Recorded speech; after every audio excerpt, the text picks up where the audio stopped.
There we are. Ooh. Well, hello out there. Boo will join us shortly, hopefully. But at the moment, it is I. Hello. We'll see if Discord just kicks me out of the call, before Boo joins us, but, welcome back to Table Talk Discussion and Discourse. I, as always, am your host, Alejo, aka Great on 95, and, today we're not gonna have Aiden either, unfortunately, because, uh, he is a sleepy boy, working man, doing his shit, and so he's gotta do that, all that shit. Um, my chat disconnected. That's new. What happened? Hold on. There we go. Interesting. No, chat disconnected. Whoa. Well, isn't that interesting? Successfully connected. There we go. Something going on with YouTube right now that I don't know about? Um, very cool. Hopefully this doesn't continue to happen. We shall see, though. Um, but anyway. Uh-oh. Hey, Slay. Yeah. Something's going on. With the chat. So, if we go down during the stream, we're still gonna be going. It's just, you know, depending on what YouTube does, I guess. Um, but anyway, uh, I guess let me know via Twitter or Discord if things go real bad. We'll see. But anyway, uh, so while we wait on Boo, I will start with comments. So before I get into comments though, yeah, there wasn't a episode last week as I was very fucking tired. Um, and so I couldn't do it, dude. Work and also just the week wasn't feeling it. So that's our second missed one for the year, but hopefully we won't miss another one. I don't know though. We shall see. So apologies for that if you were looking forward to it, but we are here today to get back on track. Anyway, so going over comments. Last week we had Sherman's Are Lemons comment on 73, and he said, "Howdy, hey, how's it going? Hope you're doing well." Um, Second, we have Unirico says, "Yeah, the comments on the Theater of the Mind by the Dungeon Dudes were a bit odd. The only maps we're using in the Warhammer Fantasy RP I'm currently in are region and world maps. All encounters have been purely in our minds, and I'm pretty sure all of them had some kind of versatility in them. The real big brain way that I now kind of want to try sometime, just to see if it works well, to create 3D dungeons, is to just use theme park tycoon games instead of drawing on paper. Excuse me, seriously. Roller Coaster Tycoon 2, Parkitect, and Planet Coaster have so many scenery bits at this point. You could probably make really nice looking set pieces and town layouts, etc. True? I mean, if you get any kind of 3D kind of program, I feel like you can do so. Even like tabletop sim, I know there's a bunch of workshop things that people have done that have been maps. Um, you could kind of use those. Yeah, there it goes. Okay. Well, I guess I'll just put the just me up for now. Hi. Um, but yeah.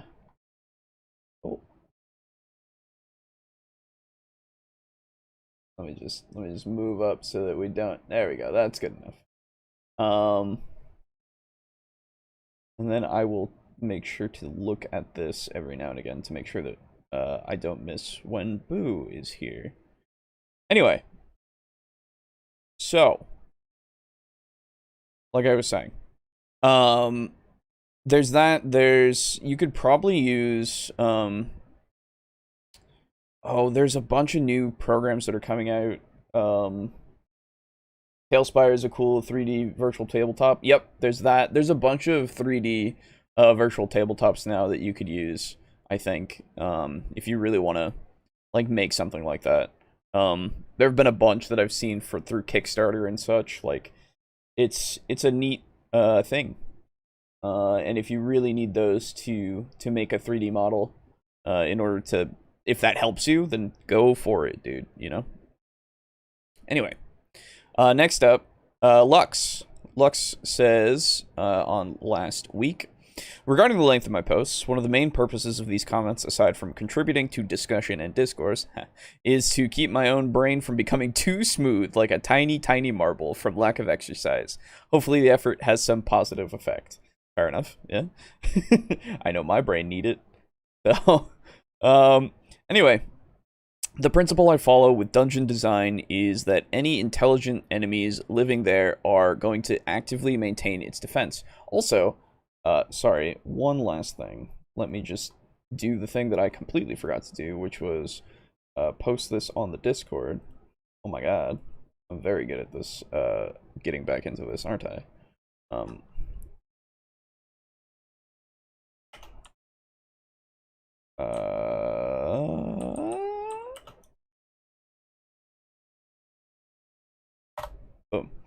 Okay, cool. There we go. So, anyway, as was being said, principle I follow with dungeon design is that any intelligent enemies living there are going to actively maintain its defense. What that means is the front door is not left wide open for the party to stroll through. If they try to go in that way, they're going to have a fight on their hands against every intelligent enemy in the dungeon all at once. I assume you mean, like, concurrently in the sense of, they will continuously fight them, like, it won't stop. Like, they'll just have, like, waves and waves of enemies. Because obviously, you're not going to throw, like, everything all at them immediately. Oh, okay. It might not be immediate. There you go. The enemies might let them get inside first, so that they'll be easily surrounded. Maybe try to let them spring a few traps along the way to soften them up. Maybe send out a few skirmishers to test the party's strength and get them to use up some spells. Or leave a glass of water sitting in one of the hallways, I guess. But inevitably, when the party is at its most vulnerable, everything in the dungeon will come at them all at once. Hey, Draco Kraken, what's up? But, yeah. So, obviously, yeah, obviously you have to make it make sense. If you do it in the way of, like, they have a way that triggers that, like, maybe you describe something that they don't necessarily, like, see in the very beginning. Like, let's say, they feel a bit of cobweb or something on their face as they go through the entryway of this, let's say, cave, right? But they don't see any. Let's say that they, like, because I know I've had those phantom cobweb feelings before, like, on my face, right? Usually it's because there is a cobweb there, but you could make it so that that's, like, your trigger, in the sense of it becomes your, like, the alarm system for whatever lives in that cave. Or you could do it as simply as there is an alarm spell there that they didn't know about, because it's the front door, and it allows the people the things that are allowed to go in without tripping it, but anybody else who goes in the front door is going to, like, immediately be known. You can obviously make it so that it works. It's just you have to, I would say you have to have it make sense that way, that if somebody like thinks about it and then they go, well, how the fuck did they, and then you go, how did they, but you actually have an answer. So if the party doesn't want that to happen, they'll hopefully try to find a way in that isn't the front door and doesn't cause them to be seen. Of course, just because a window isn't the front gate doesn't mean the party can clamber into it without being noticed. If there's a line of sight to one of the guards, that guard is going to get a spot check to notice them, of course. And if they're noticed, basically the same thing as above is going to happen. The party might be able to capture a better defensive position or hold out from it, to hold out from. Or if the PC keeps moving, the enemies might not be able to pin them down in one place and might even lose track of their exact position, though they'll keep searching for them at that point. And again, I would say, as long as it makes sense, because they could potentially take out the guy before he's able to, by chance, like, you know, scream out or anything, or go and sound the alarm, or, you know, classic kind of stealthy kind of stuff, right? But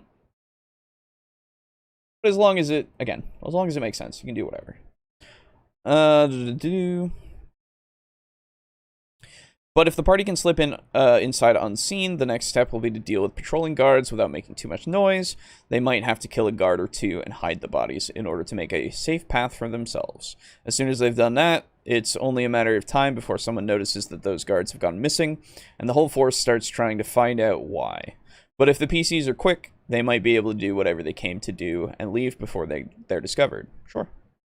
This is not to say that the stealthy approach is objectively right. The party might be able to fight the entire dungeon at once and win. It won't necessarily be such a big dungeon that they have to avoid triggering the big fight, or the party might be at high enough level to feasibly take on a fortress. Or they might be able to make sufficiently effective use of diplomatic skills, charm spells, and roleplay to talk their way in and back out. Yeah, exactly. Also, if the battle against all the enemies at once does get triggered and the party wins, then that's probably the battle for the dungeon, unless there are still some stray non-intelligent monsters lurking about. Once it's clear that the party is winning, the enemies will rout and probably flee the dungeon completely, though some of them might retreat to an inner sanctum for a last stand if there's something in there that they desperately want to protect. Sure. Of course, this assumes the dungeon is actually occupied by intelligent creatures. If it's just something like a ruin or a cave where some non-intelligent monsters live, then those monsters just behave however they naturally behave. And the main thing to think about is their role in the local ecosystem. Basically, what makes the dungeon an attractive place for those monsters to live in. How do they interact with each other, and what do they eat? If the PCs disturb them, then they're just going to react in whatever way their animal instincts direct them to. It's still possible for the party to encounter a group of intelligent enemies in a monster lair, though. That group doesn't live there, it just happens to be there on a mission, or it might be temporarily hiding there. Possibly hiding from the PCs. It's going to have to deal with the monsters just like the party would, and might already be weakened from that effort. And it will still employ some form of active defense against the party, but it will probably be less advanced than their defense of their own base would be, because they won't know the area as well. When the PCs are detected, the whole group is still most likely going to gather and fight them all at once, unless there's something else that some portion of the group really needs to focus on and doing instead. If that's the case, they might just try to keep the party away instead of actively going after them. But if the party charges straight into them, then they'll all fight back either way. Message terminates abruptly at this point. Have a nice week. Thanks. Yeah, no, I mean, yeah, that's all the way you can do it. Yeah, as long as it makes sense, do whatever. Do whatever you want. Timothy Martin says, awesome episode. I really enjoyed it. Have a nice day. Smiley emoji. Thumbs up emoji. Thank you. Have a nice day as well. And then Lux commented on episode 45 when we looked at the quitting Pathfinder video. That's right. What have we got here? God, it's been so long. That was episode 45. Shit. I already commented on this topic, and most of what I would have said was covered here, but now that I've made it up through this video, I do want to add one point that I don't remember being brought up, and that is Cody is misusing the term illusion of choice here. It wouldn't be such an issue to me if he had defined what he meant, but he didn't, so I'm left to assume that he's just ignorant. That's fair. Define your terms, people. What he's saying here is that the system forces players to always make optimal choices or else TPK. Or maybe he's saying that the existence of optimal choices inherently makes every other possible choice incorrect. Even if either of those statements were true, which they aren't, that would not be an illusion of choice. Illusion of choice is when players are presented with a decision, but whichever option they choose leads to the same outcome. For example, there are two different towns the players could visit, but whichever one they go to, the same NPC will approach them and offer the same quest, but the players will never know this. They'll be left to assume that if they had gone to the other town, something completely different would have happened. And it's not great. It amounts to pretending that you designed a more complete scenario than what you really did, but that's what illusion of choice actually is. Yeah, absolutely. I would agree. In Pathfinder, even if one choice you could make was optimal and every other choice you could make was wrong, quote unquote, your choice would still matter. Any choice you would make would produce a different result from the others. That's not an illusion. That's an actual choice. Yes. Also, this was sort of touched on, but I will add that regardless of the system, if the PCs are always doing the same thing, it's because the DM is always doing the same thing. This could be the module's fault, more than the DM's, but it's not the fault of the system, and the DM always has the option of making adjustments. I wouldn't put the responsibility on players to arbitrarily use different abilities for the sake of variety.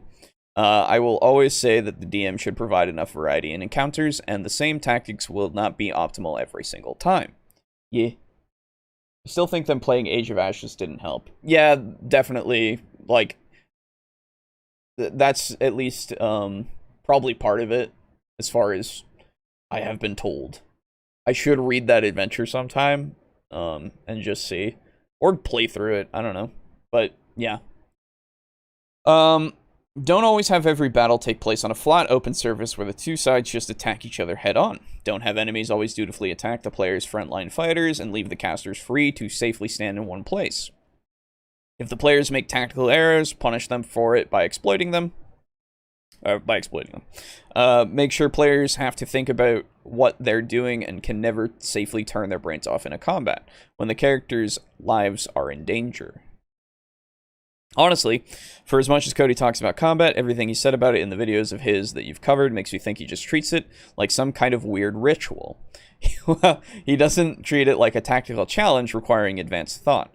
To him, it's just a mechanically repetitive activity where the only thought involved is arbitrarily choosing some ability for the coolness factor, and then describing in detail how the character performs it. So as flawed of a take as it is, I can't really say that I'm surprised that he would get bored with a system that he is convinced is all about combat. Yeah, and yet he really likes 5e, so I don't know. It's weird. Of course, I haven't picked up Pathfinder 2e yet, but I would be willing to bet that its guidelines for non-combat situations are more developed than 5e's. I could be wrong, but I'd be surprised. That's all I have to say for now. We'll see if the video after this one inspires any further comment from me, but this might cover it. Fair enough. Yeah, I mean, you got it. Basically, it's a stupid video. It was divisive, and I haven't had any interest in watching any of Cody's videos since. Like, really at all. So, I don't know. I don't think it's necessarily bad to move encounters around if they are critical to an adventure and the players didn't know they were missing something they were invested in. No, I wouldn't say so. It's not necessarily a bad thing, but it's definitely, like, if you do the illusion of choice thing, and again, it's not a wrong thing to do. You can do that. It's totally fine. I personally don't like it, just because that's not how the world works, you know? You're gonna miss things if you don't do something. Whether or not you know that, that's just how it is. But it is not a wrong thing. You are absolutely correct. And it's totally fine if you want to do that. Especially if it's something critical. Like, if you need this to happen, then I guess go for it, you know? If there's no other way that you can get them to go to that thing, yeah, move it, sure. One of the dungeons is super notoriously lethal. Fair enough, yeah. In Age of Ashes. Um, the only time I got to DM Path 2, I had a Goblin PC make biting his primary attack. Players making optimal choices is a lie. Fair. um, hey Pizza Funk, how's it going? Yeah, so yeah, I don't know. It's one of those things where I think Lux hit it on the head when he said he seems to have this thing where it's just something you go through, like combat is just something you go through, and like it's not anything that you should think about. It's just a thing that's there. Again, even though he really likes 5e, and he doesn't complain about it like he does with Pathfinder 2e, even though the same thing could be said. Um, but whatever. That's the thing. Every time I think about it, I just go, Cody. he has this thing, and at this point, what am I gonna do that I haven't already said, that other people haven't already said either? Like, it's not worth it anymore. I would love to see if there's any other takes that are like maybe a bit more in depth that are good, like that we haven't covered or that we hadn't said, but I don't know. He might have been overcorrecting. Very much could be the case. That's the thing. I have no idea. But remember, we didn't get it. No one really got it. So, don't worry about it, I guess. Because he had to make an explanation video of which, anyway, it's all a thing. So let's move on to today's topic. I assume Boo just fell asleep and is sleeping, which is fine. I will carry on. So today we are going to be talking about performing puzzles, as the title says. That, of course, being puzzle design and using puzzles in your games and all of that kind of stuff. And honestly, this episode might be a little shorter. We'll see. I personally, puzzles aren't easy for me. I don't really think, and we talked about this with Juice before, we've talked about it in general before, puzzles are a thing that if we implement them, we don't really come up with, like, solutions, right? Because it feels very limiting, at least for me. It feels limiting if this is the solution. Perhaps you can make it so it's a solution that you could get to in many different ways. I'm not saying you can't. Better men and women than me could probably do that easily, right? Like you could easily figure out a way for every puzzle decision your specific puzzle decision to be done in different ways. And obviously, as we've said before, be flexible with your puzzles, right? Like if somebody decides that they want to destroy the statue that is a part of the puzzle, then you go, hey, whatever. Hey, Roid Rage. Yeah, they're a weak point for me as well. Also, hello all. Hey, this is me. Hi. Aiden's sleepy and Boo is still asleep probably. It's cool. Saying hey to everybody in the chat too. But anyway. So it's definitely harder for me to do just because, like, I don't want to make that puzzle usually, just because it's like the players themselves can usually create a puzzle by just existing. I don't know. The last time I did a quote unquote puzzle, right? It wasn't a puzzle, and we've talked about this before. Hey miscellaneous, what's up? The usage of stuck doors. When I use stuck doors in a dungeon, for the Age of Magic Fur campaign that we did for a while, they went into a dungeon, and I used Dawn John, if you don't know that, it's a free dungeon generator that gives you a lot of different things, and I'd use that to make a layout, right? I didn't use it for too much other than the layout and then like a few trap placement ideas, right? Yesterday I found a baby bird outside and now I'm taking care of it. Well, that's nice. I hope that baby bird is doing well. But anyway, so in that dungeon generation, it made a bunch of stuck doors. Now, you don't hear about stuck doors. You hear about locked doors or trapped doors of some sort. So when, Boo would come up with his artificer and go, I want to pick the lock. And I was like, okay, it's not locked. It is not locked, it is stuck. Then they go, oh, okay. I guess I'll push on the door. And they were very weak, all of the party, even their fighter. They could not push these doors open very easily, and it was kind of funny just watching them flail for a bit, and then they burned down a door inside of a cave. So, they created this kind of puzzle for themselves of how to get past doors. Just because I said they're stuck and not locked. Like, it's something that's so innocuous, you think about it, and it's like, oh, this will trip people up just because it's something they don't have to deal with much. And let me tell you, as someone who has a very stuck door, then they also found a stone door. That's true. They found a stone door in the beginning, in the very beginning, and they tried to get past it by breaking through there was a piece of wood on the other side, and they broke the piece of wood on the other side by just fucking pushing it, Rolls to pick a lock, it's not locked. Rolls a 1, it's locked now. Yeah, exactly. Want to confuse the hell out of a party, make doors one-way doors. Ooh, that could be fun. Dude, that could be the puzzle, right? You make it so that it is a bunch of one-way doors that have been magically enchanted to do that, so you have to follow a specific route. And it's like a trial and error kind of thing for that route. And or route, whichever one you want.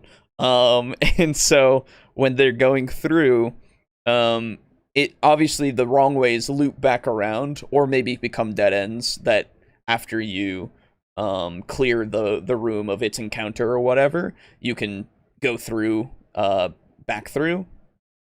But then it becomes this little maze kind of thing of like, oh, where do we go? That'd be super interesting. But anyway, so yeah, puzzles are a little difficult for me, so I'm excited to see what we have in store, because we're going to be covering 2 videos from 2 creators that we have enjoyed in the past. And I will bring them up now. First one is good old Seth Skorkowski. It has been a while, but I want to see. This video is only like 5 minutes long. It's about puzzles, and we'll see how it goes. So, let us begin. Hello, Internet. It's Seth Skorkowski. In today's GM Toolbox, I want to talk to you about puzzles. Now, I don't mean the puzzles of wit and stats that characters normally solve. I mean actual physical puzzles that you as the Game Master give to your players. Oh, interesting. I thought this was about Huh. You know what? This is another way to do it. You get them into the game, you get them into the actual dungeon, and they get to a point where they find an object, and you have actually created an object for them to solve. Now, it does make it so that this has a one-way solution, which is just however you design the puzzle, though they could break it, but you usually go, hey guys, I made a thing, don't break it, maybe? But this relies on you having this specific thing available to you. And, like, not a bad idea. I like the idea of, I know there's, what was it? Black Magic Craft, I think, has a video on making like a puzzle statue that I still need to watch because it sounds really interesting to me, and I kind of want to make a puzzle statue. Like stuff like that seems fun to me to do. Just because it's like an out of game, like, hey guys, here, have this, figure it out, go, right? So it's just another way to do it, and I like that idea. These puzzles represent an item that the characters find. But instead of relying on PC stats or rolls in order to solve the problem, you require that the players actually solve the puzzle. The door slams shut behind you, locking you inside. Water begins pouring into the room, and the only keyhole you see is a strange star-shaped pattern on the back of the door. It matches this. Also, rabid piranha are pouring in, so chop chop. There's a huge variety of puzzles out there for you to choose from, such as 2 keys that are needed to open a door, but they're interlocked. You can use puzzle boxes that contain a written clue or a command word or a folded up map. I used to have a great Japanese puzzle. Oh, hold on. Ah, Boo's here. Okay.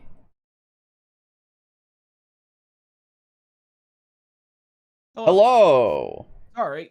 No, you're good. I set my alarm for 9, but I accidentally set it for 9:30. Fair enough. Yeah. Well, welcome to the stream. Hello. Hello. We are watching Seth Skorkowski video. Ooh. He is currently talking about using like actual puzzles for your game. Yes, the physical puzzles. Yes. Yes. Which I didn't even think about. You what? I've never even thought about. Well, I've thought about like getting and like building my own puzzle, but he's also talking about using like the actual ones that you can buy. Yes. Which I like that idea. It adds some obviously some stuff. Obviously it's kind of harder to do nowadays. Yeah. Because, the plague. But The plague, yes. But yeah, it would be a lot of fun to do that. Yeah, I was Actually, saying, you know what? I remember there's a video on YouTube that sometimes shows up just when I'm just surfing. There's a guy who had a puzzle box made, and man, it's like fucking beautiful. Where it's like this, like a, like just a normal square, and in the middle there's this drawn back bow and arrow that you can like spin around and has to point at a certain thing, which lets you do this. And it's really cool. Cool. Yeah. Yeah, like I was talking about I want to watch. There's a video that I have like in my watch later like forever that I've just not watched ever. That is Black Magic Crafts. Yes. And he made like a puzzle statue, and I was like, oh, that seems really cool. Like I want a puzzle statue. That just sounds fun to have. Yeah. But yeah. So before we go too much further, anything about puzzles that you want to say about things that you do with them? That I need to do more of them. Yeah, fair. And that I'm not really the best at them. Same exact thing that I said. And that I would like to do more. I would like to use ones where you use a physical puzzle where you hand it to your players. But we've never played in the same room. True. So it's not something that could really work. But I am designing puzzles for my Call of Cthulhu campaign, so that's gonna be fun. Yeah, no, I'm excited. So I intend to use them, just not physical ones, and I don't think I'll ever really get away with doing physical ones. I think the only, for us at least, if we ever do Cyberpunk, yes, that's one that I would be like, hey guys, you should download this little hash, de-encryption thing, right? Nice. And then like do something with that to like try to get you to find the code you need to decrypt something, right? Yeah. That'd be cool. Yeah, I feel like that would be something that would work for us in that kind of respect for a physical quote unquote puzzle. Yeah. Quick, guys, we need to go quick. We need to hack into this corporation supercomputer.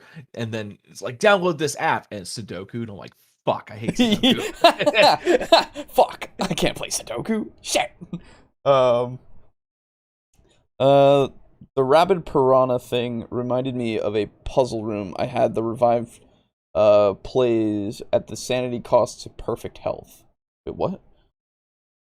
The rabid piranha thing. So he was me. talking about, unless you haven't reached it in the video, that Oh, that was the little skit. vignette thing. Yeah, skit. Yeah. Yeah. That's right. Gotcha. Puzzle room I had the revived plays at the sanity cost to perfect health. That I don't get. Yeah, that I have no idea. Yeah, I hinted at that by having a guy in the room. I hinted at that by having a guy in the room who had went insane eating himself. Okay. Reminded me of the puzzle room. I see. The revived players. Oh, okay. Gotcha. Yeah. Fair. Okay. Yeah. Nice. Yeah, like I said before, the only puzzle that I've done is stuck doors. Yeah. Because you guys made it a puzzle. Yeah, it was a puzzle, and the solution was fire. It was fire in a cave. Avoid the bombs, open up Minesweeper. True. There you go. Yeah, right. Anyway. Box that I used for one of these, but an incident involving a top shelf, a tile floor, and gravity prevented me from ever showing that to you on a video. Game masters will need to give some thought to which puzzle they use. There's a natural worry that the puzzle might be too easy for the players to solve, so a game master compensates by choosing a more difficult puzzle. However, this can easily backfire by getting something that's too difficult for your players to actually solve, which leads to player frustration and GM disappointment. Obviously, this is like, know your players, you know? Yeah, and know that no matter what puzzle you get, no matter how easy you get it, your players will make it 10 times more difficult for themselves. True. That's the thing. If you ever design it, like, obviously if you hand them like a little 4-piece puzzle, that's going to be super fucking easy. But when you're designing something that they have to imagine, make it fucking easy. Because I have made that mistake before where I made a puzzle that I thought was intuitive but wasn't at all. So, yeah. Oh, it perfectly revived them at the sanity cost and killed them every time they got answers wrong. Gotcha. Okay. Oh. So they were like constantly going in and out of sanity, or sorry, they would go insane if they died too much. So they would get revived and shit. Okay, gotcha. That makes sense. Yeah, cool. Yeah. So yeah, it's definitely going to be one of those things of less is more sometimes, like because brains sometimes don't link up. There's a game, there's a board game, or just I don't know if it's technically, well, it's a card game, I guess, that is I think it has a board, but it's called Code Names, and you are paired up with somebody. And the point of the game is to try to, you have the handler and the like operator or whatever, I don't know. And the handler is like, says a word that's associated with certain words on this this board. And there are like 7 or 8 words that they have to guess in order to win, right? So you then have to make associations, like word associations, and like say there's, the words are Vegas, money, and dice or something. Dice, sure. And then you say casino to your the other person, and so they would then gambling or something. Yeah, and so you go either gambling or casino, and then 3. And then they have to see if they can figure out the 3 words that are associated. Oh my god. And it's really fun, honestly. Like, I've played it a couple of times. It's really fun, because then you get, like, you try to figure out how to really connect with that other person to actually get them to know what you're thinking. Yeah, it's like playing charades, but with more speaking. Yeah, absolutely. And so you get that one word, and then it's like the other team gets to do it, and you can pick the words that the other team has, and then it turns back. It's like Nice. and there's like one that's like an instant lose one, so like you gotta try to not get that one. Oof. It's a fun game, honestly. Nice. But anyway, so I was just thinking like, um, that's just the Yeah, and association try to kind of thing. not do stuff like that in a Right. RPG puzzle, because Right, just exactly. make it simple. Because it makes it so it's like when you have that association thing, somebody's gonna have a completely different association than you will, right? Yes. A rule of thumb is that if you, as the game master, can take this puzzle, having never read the instructions, and you can solve it in 5 minutes or less, it's probably a pretty good puzzle box to use. Okay. If it takes longer, it could stall your game and take the focus away from the game, from being the adventure at hand, to being about a physical prop that was supposed to be intended to enhance the adventure. There's also combination boxes, such as this one from the Da Vinci Code. The GM can set whatever 5-letter password they want, so you could give them this puzzle in one game, and then let the characters carry it around for a while trying to figure out the riddle that is the word that they need to unlock the True. map or leads to them to the next adventure. I like the idea, not just with physical puzzles, but with puzzles in general, that you give them maybe not everything they need to solve it immediately, Yes. right? Because then it Yeah, he becomes goes an into that ongoing actually a thing. bit more. I Oh, have okay, seen this cool. video, I want to say like 3 times. Oh, gotcha. Because Wow. like honestly, a lot of times I just use his videos as background noise sometimes. Okay, gotcha. Because it's good shit. Yeah, no, it's true. Uh but yeah, he does go into that Okay. where you give him one piece of a puzzle, and then over the course of the adventure you're finding more pieces and stuff. Yeah. Okay, cool. Yeah. Okay, well, my character is just going to spend his night on watch doing every combination that he can do until he figures this guy out. Ah, the old sage tells you. The device is magical, you see, and any incorrect answer that's attempted will detonate a fireball on the person that attempted it. One idea with physical puzzles is to set a time limit. So then such as after 5 then you're like, you hand it to the goblin. It's like, hey, I'll make a deal. If you're smarter than me, surely you can open this. And then they get blown the fuck up. Right. Oh, here you go. That'd be great. Actually, yeah, having it, that's a little dangerous, because then it's just like, oh, hey, bandit, what's up? Here, no, have it. No, it's Yeah, exactly. It's Because whatever. because that's something that you established that now. It's like, Yeah. ugh. Yeah. So you got to be careful with what you do. Yeah. Pizza Funk says D&D Saw campaign. You could. Yeah, absolutely. Oh, Jesus. Yeah. That'd be hilarious. Like, set it in Waterdeep. Holy shit. Yeah, totally. 5 minutes, the monster is going to go ahead and attack. Or after 10 minutes, we're just going to move on as if you had solved the puzzle. Though I do recommend that you give the players some sort of incentive for them to go ahead and solve the puzzle before the clock runs out. True. Yeah. Dude, I can't get this thing. I give up. Are you sure? You still have 2 minutes left. Yeah, I came to play and not solve all these stupid puzzles. Okay, give it here. I'm sorry this didn't work out the way I'd hoped it to, but, we're just going to go ahead and move on. Okay, so inside, you find the section of the map that you needed, so we'll go on with that. Also, we find an inspiration token and 1,000 experience points that are awarded to the person that opened it. Who gets those? Well, I do. I'm the one that opened it. Well, we still have 2 minutes. Can I try it again? Not anymore, but maybe next time. One thing that is Okay. So, I like that idea of having the incentive. yes. Obviously, I don't like the idea of inspiration. Yeah.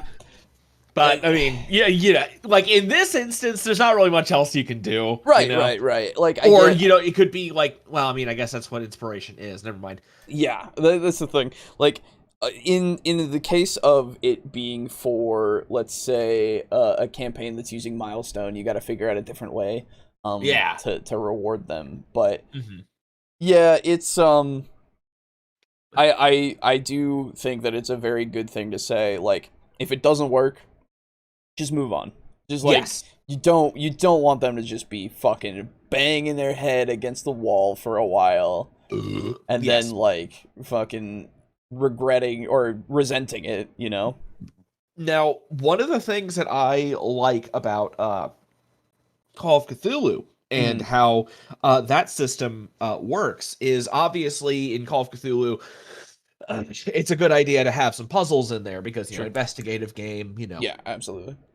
And something that we did wrong, or that I did wrong when we played Call of Cthulhu, is that if you have an area where the players get stuck, basically no matter where, if you are stuck and like you don't know what to do, the investigation has stalled, or you are in a puzzle that has stumped everybody completely. What happens then is the players can ask for an idea roll. Oh. And the idea roll is basically it's equal to the person who asks for its intelligence. Gotcha. So you roll your idea roll. If you make it, you figure out what you need to do, and it continues. Gotcha. But if you fail the idea roll, you still get the information that you need. However, it comes with a negative connotation. So okay. the example that they give in the book is you are investigating a cult, and the investigation stalls. They roll their idea roll, and they make the idea roll, and they remember seeing culty books and people going in and out of a local bookstore. They like case the place, and it turns out that it is a front for some cultists in town. Sure. And the example where they fail is the investigation is stalled, they roll their idea roll, they fail, and then 3 weeks later, they've been in the timeline of the game. 3 weeks later, they're banging their head against the wall, and then they remember that they might have heard a rumor or two about the bookstore. They go in and they start browsing, but the cultists were already onto them. And you hear the door close, like the front door close, the little bell thing. You turn your head and you see the guy, the owner, closing the door and turning the closed sign to face outward. And you see people approaching you with daggers. Gotcha. So either way, you get the information. And so what happened when we ran it was I did not realize that if you fail it, you get the information. So gotcha. That is an excellent way to have even somewhat difficult puzzles in Call of Cthulhu because of the idea roll. It is meant to push the game forward regardless of a success or a failure. Yeah. And I like that idea just because it's like it even with the failing, you still succeed, but with the connotation, right? Like it's the negative connotation of like, yes. Oh no. And you can do that in anything, I think. Like if they're getting stumped in, say, D&D or in your Pathfinder game or something, you can do the intelligence roll, and if they fail it, then you can still have it be something that occurs later, or has it done in such a way that maybe whatever it is they do isn't going to be as efficient, so it breaks somewhat, but they still get what they need, like I like with the puzzle box thing here, instead of them getting everything they could get, they just get the vital thing. Right? Yes, exactly. Yeah, no, I like that. I like that. Always a possibility is that your players are going to try to outsmart you by rejecting the intent and the spirit of what the puzzle is trying to do by trying to solve the problem in-game. Such as, my thief picks the lock, or my wizard uses magic to open up the puzzle, or my personal favorite, well, this thing is going to be no problem for my +3 hammer of smashing. GMs can work around this by having a few ideas in place before you actually give it to the players, such as immunities to thieves' skills, impervious to magic, or just impervious to damage. The Bard warns you that this actually isn't a box, but really just a portal that accesses a pocket dimension, and the contents are only accessible by opening the box. Breaking it won't do any good at all and might even cause a rift that will suck you and your +3 hammer into the void. My personal... But what if I want to go in there? Yeah. Let me in. Yeah, I think that comes down really to one, yes, being the kind of DM who is basically saying, no, fuck you. You have to at least try to solve it this way. Right. And two, being able to think that, well, if this is an important puzzle that hides an important thing, the person who designed it would have put in some fail safes. Yeah, I mean, absolutely. it's as simple as that. Yeah. Because, it's a puzzle that holds a piece of a map that leads to a dragon's treasure, and the person who put it in there wants to keep it to themselves. So, they'll make it so you can't just smash it open. Right, exactly. Favorite is just a bonus to whichever player actually solves the puzzle. So you can say, sure, yeah, you can roll your thief skills to do it, but you won't get that sweet bonus if you don't do it yourself. Yeah. Okay. That can change the table's mood from, let's try to get around this, to, give it to me, I want to be the one that solves it and gets the bonus. Now, mileage may vary depending on which puzzle you get or the specific dynamic of your personal group. This isn't for everyone, and I recommend that you don't use it too often out of risk of overusing it. However, if you are wanting to try something a little bit new, a little bit fun to spice up your game, I recommend that you go out there and look through some puzzles and find one that you want to work into your game. Thank you for watching. If you enjoyed this video, please give it a like. Okay. Yeah. I know. Good ideas. It's all good shit. As usual, Seth. As Yes. usual. Never have an issue, usually. Yeah. I don't remember the last time that we did. I think we had, like, a couple of contentions every now and again. Yeah. But it wasn't anything that was, like, major, Yeah. But yeah, okay. Well, Yeah. that's that. Let's move on to the next video. By the way... Who's on the chopping block now? Well, it's Quest Givers. I don't know who that is. That's the two guys who we liked a lot when they were talking about I think using different systems in your game, like using other things from different systems. Let me pull this up real quick. There we go.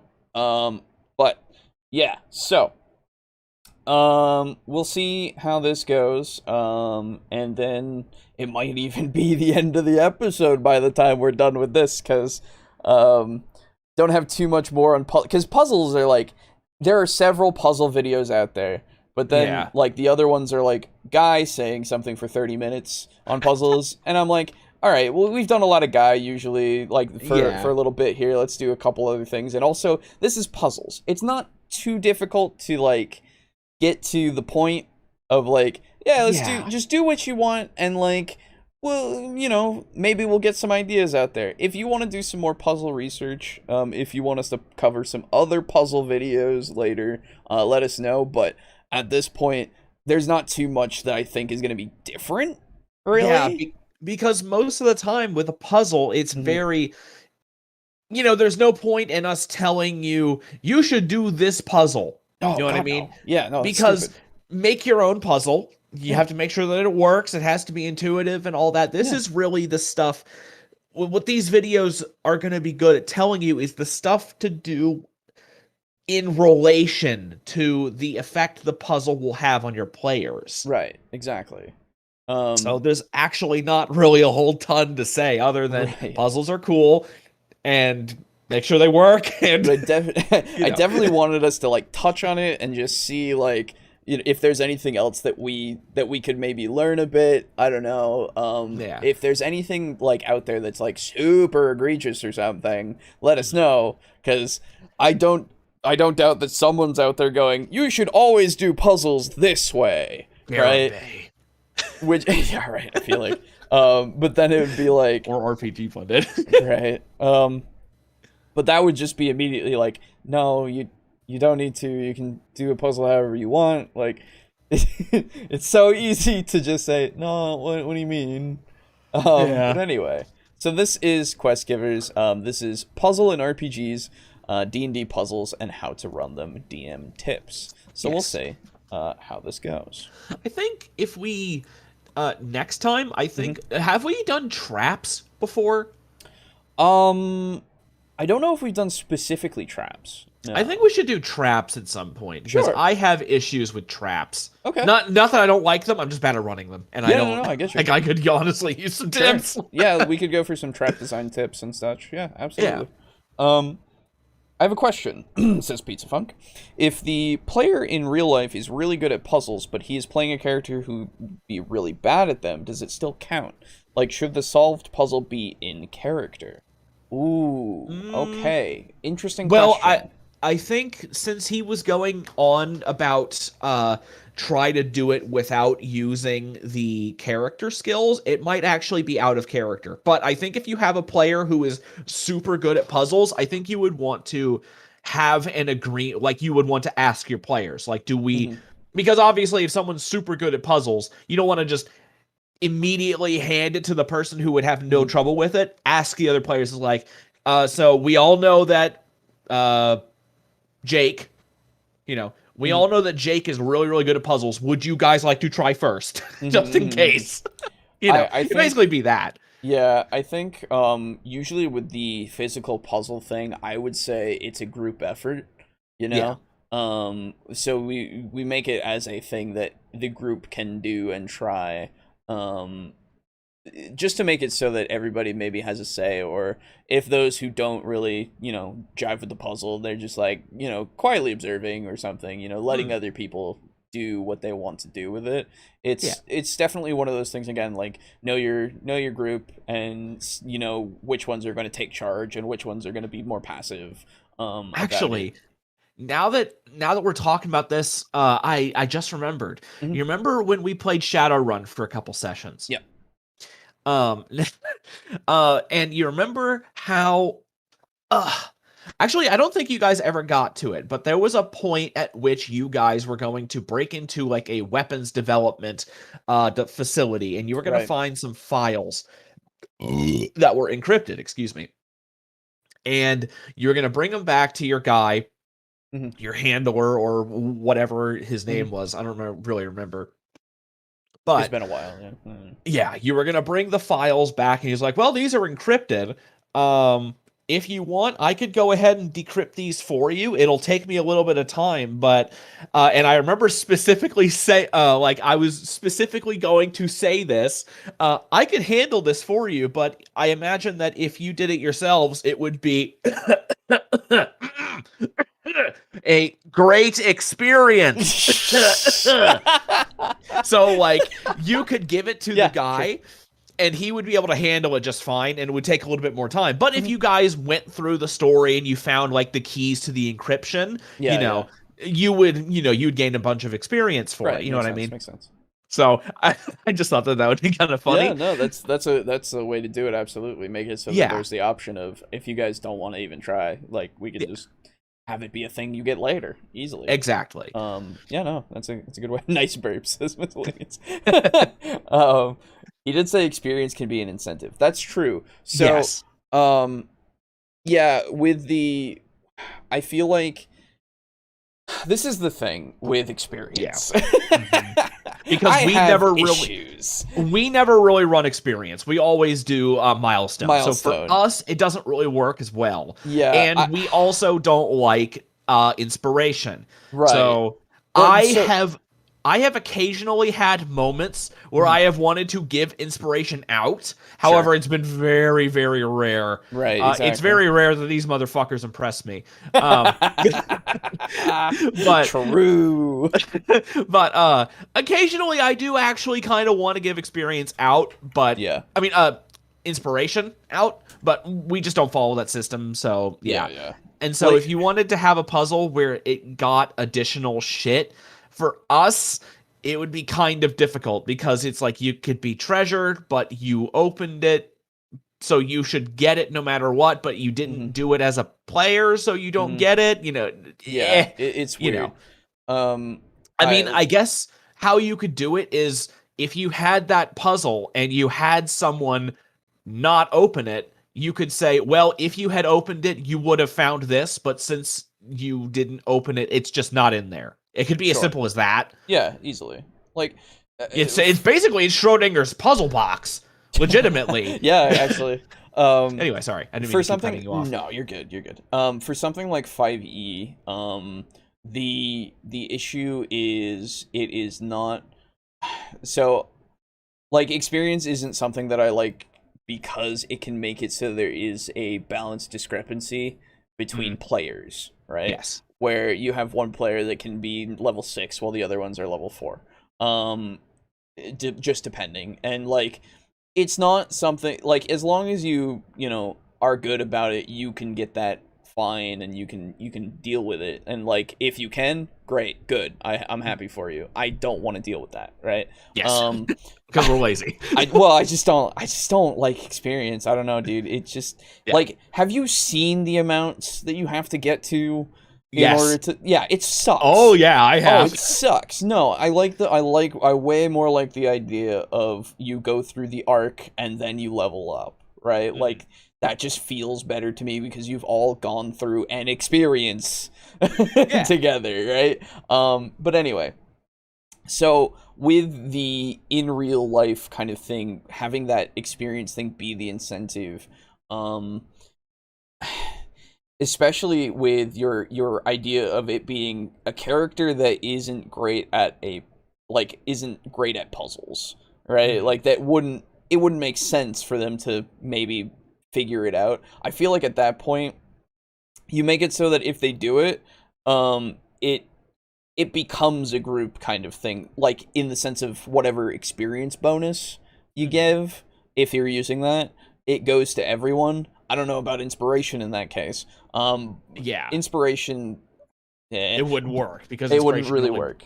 But well, unless you wanted to give out an inspiration to the entire group that anybody could use. Okay, yeah, you could try to do that, sure. Yeah, no, it's like there's definitely my chat disconnected. What is going on, YouTube? But yeah, so I don't know. It's definitely it's a weird thing, and however, I guess what I would do is just have it be that group thing. That's really just it for me. In the sense of if I'm going to do a physical puzzle. If I'm going to do an in-game puzzle, probably the person who doesn't have the like good puzzle character isn't going to figure it out, right? Yeah, unless you want to roll like a D100 or something, but then what the hell is the point of doing the puzzle physically, exactly. My favorite part of experience is the level discrepancy between players, reflecting differential growth of the characters. That's fair.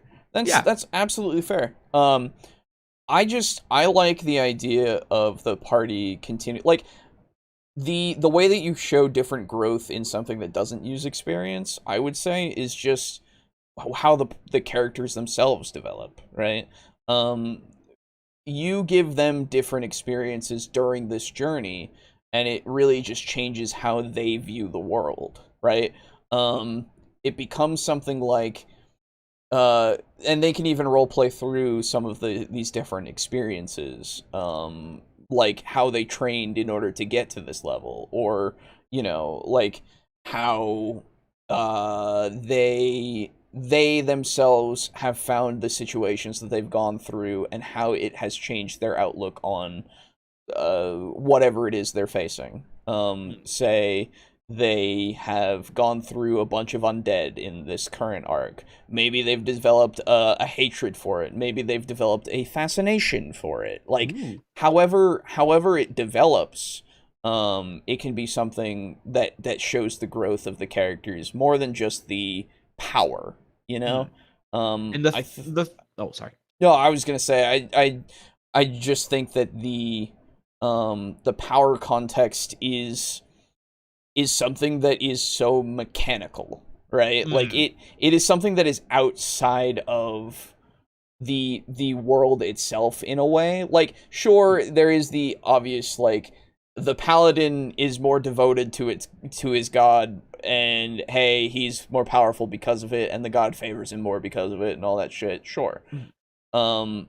Your paladin's also doing shit tons of BOGO bucks damage. Like, man, oh man, it's crazy. The paladin is one-shotting everything. Yes.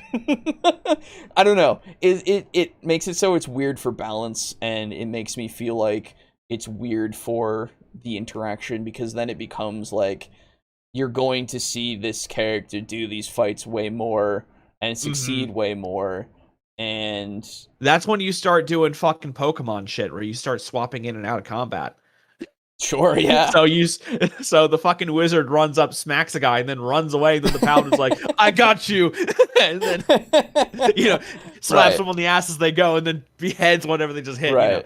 And I guess my thing is just more that experience is done shittily in D&D. Like, Yes. like that's the thing. my main complaint. It's not like if it was done in a way that's I think is better, then I wouldn't have as much of a problem, I think, with that discrepancy, because I would feel like it would be easier for them to catch up or anything, or they could do something else that like maybe gets them to that point. Yeah, where it's like if you are, what they need to do going forward is, I think they should keep the challenge rating system, but add in monster levels that don't have any bearing on their actual strength, but have a bearing on how much XP they give. So if you are like a level 1 and you kill a level 3 monster, you'll get more experience than the level 3 that just killed the level 3 monster. So that way they can close that gap a little bit. Oh, I see what you mean. Sure. I would like that. Okay. Yeah, that would be an interesting implementation. Yeah. Yeah. So that way you can have characters that are going around fighting higher level monsters, and it's riskier,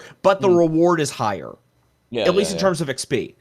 And I see, the thing is, I actually like XP, and I like the potential of having the discrepancy between levels, but one, you've noticed it in Devils and Dice, I'm very bad at balancing combat. Even when everybody's the same level, I'm really bad at combat, and I apologize, but it's just my weakest point. Yeah. Two, I don't want to have to keep track of all that shit. Yeah.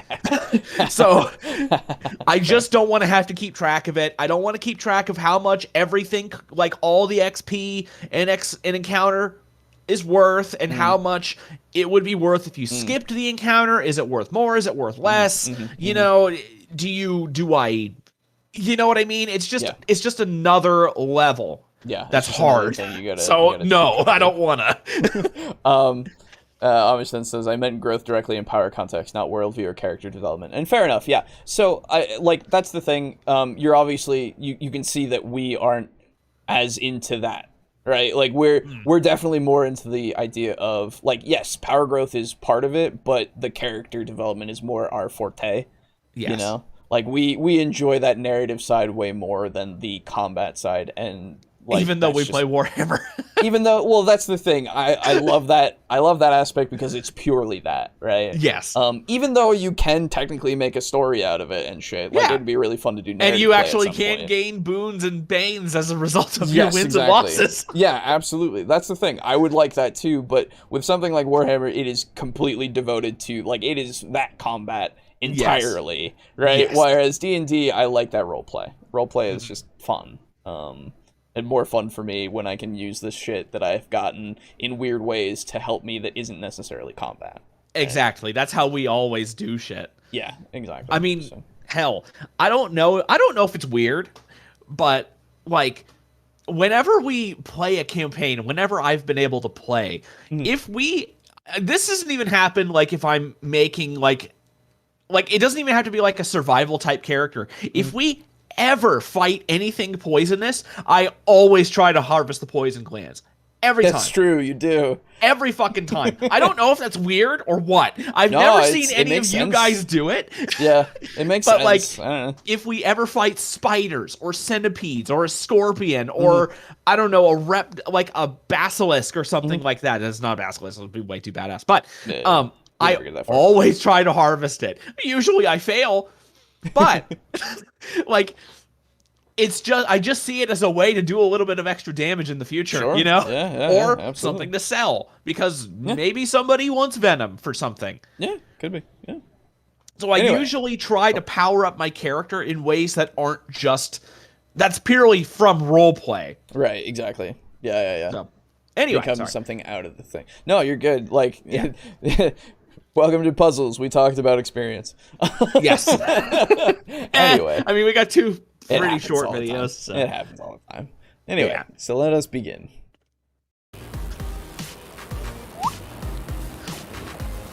You look puzzled. Come on in the quest giver's lair and we'll solve it for you. Ugh. Ugh, no, they're not. Nice. If you're looking for adventure, grab the modules each month to support That's right, the they do channel that thing. and play the Pretty cool. campaign Oh, with man. your gaming. Oh, They make a module every month? Holy shit. yeah, apparently. That's an I get ugly-ass that. giant over there. Amish says, I get that, but I like the sort of superhero movie trope where the strong character like Hulk or Thor just charge into battle, but Daredevil or Hawkeye need to use tactics/equipment like boots, poison. Yeah, no, that's fair. absolutely fair. If you enjoy that, you enjoy that. Absolutely. I like there is something to be said about that cinematic kind of thing where it is like your tank goes in and he's really strong, and then you got your weaker characters behind you that are like doing support shit, and then, you know, all that kind of stuff. The only issue that I have with that is that in a movie or a comic book like the Avengers and the Avengers, Yeah, nice. where you have your tank character going forward, and then you have people like Hawkeye hanging back. And don't worry, that's awesome. I love both Hawkeye and the Hulk. Oh, the Hulk is like my favorite superhero. But the problem is that unfortunately it doesn't tend to work all that well in D&D. Yeah. Or role-playing games, because the DM wants to challenge the whole party. And so if you have this invincible tank going forward and then you have a sniper, someone's going to get ganged up on. Someone's going to get attacked by someone, and then they're going to be out of their depth. You'll have the Hulk get attacked by like 20 dudes because that's the only way to challenge him. Right. And then you'll have the sniper have someone, sneak up on them, and now they're alone because we're trying to challenge the whole party. We're trying to make it exciting. Right. And then when you throw in the random factor of dice, then you run the risk of wind up getting killed, and that's bad because we don't want to do that. No, I don't want to kill him. Not to mention, we try to balance it so that there's something to do for everybody, because we don't want Hawkeye to be up there just saying, I fire an arrow. Okay, I fire another arrow. I fire an arrow, because he's in perfect safety, as a sniper normally would be. And in a movie, that's fine, because the story is he's supposed to do that. But in D&D, that's usually not how it goes, unfortunately. But don't worry, I do see where you're coming from, and I do love that.